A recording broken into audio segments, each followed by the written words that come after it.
Makamartes, nakikita nyo to, mayroon akong hawak na vacuum cleaner. Ngayon, may hawak din akong trash bag. Kasi mga kamartes, meron akong napanood na kalukuhan na naman. Ang gagawin natin, papasukin natin yung mga martes sa loob ng plastic. Ayan. Tapos, kunyari, sasabihin ko lang sa kanila, papahanginan natin. Tapos, sasabihin natin, lulutang sila. Pero, hindi natin sila papahanginan mga kamartes. Kundi, papahigupan natin ng hangin sa loob. Madali lang ito, kaya na, magkaka-500 ako nito. Siyempre, instant 500 na yan. Tapos, opo. Opo. Ayan. Ano ba naman yan, ang init? Mainit, wag kang mag-alala pa. Pag na-vacuum ka, malamig na yan. Ready na ako. 1, 2, 3, go! Ay, ang sarap. May electric hangin. Ay, Tis! Ano ka naman yan, ate? Ay! Hindi na ako magkainan.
pasok ka dyan sa loob niya. Kasi ba ako dito? Parang hindi na mapasya. Kasya ka dyan, Len. Malaki yan.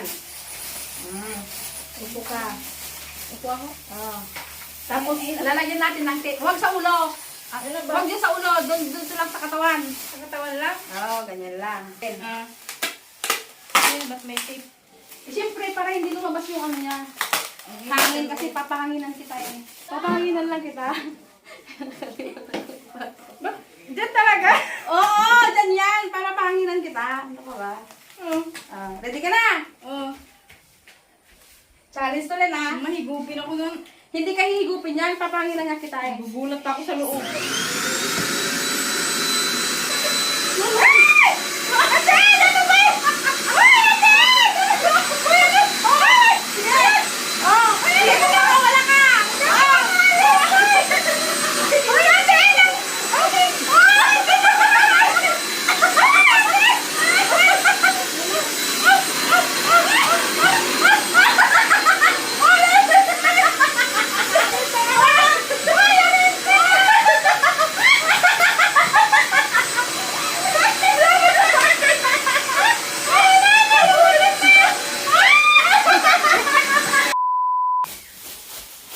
Tapos, upo ako. Opo.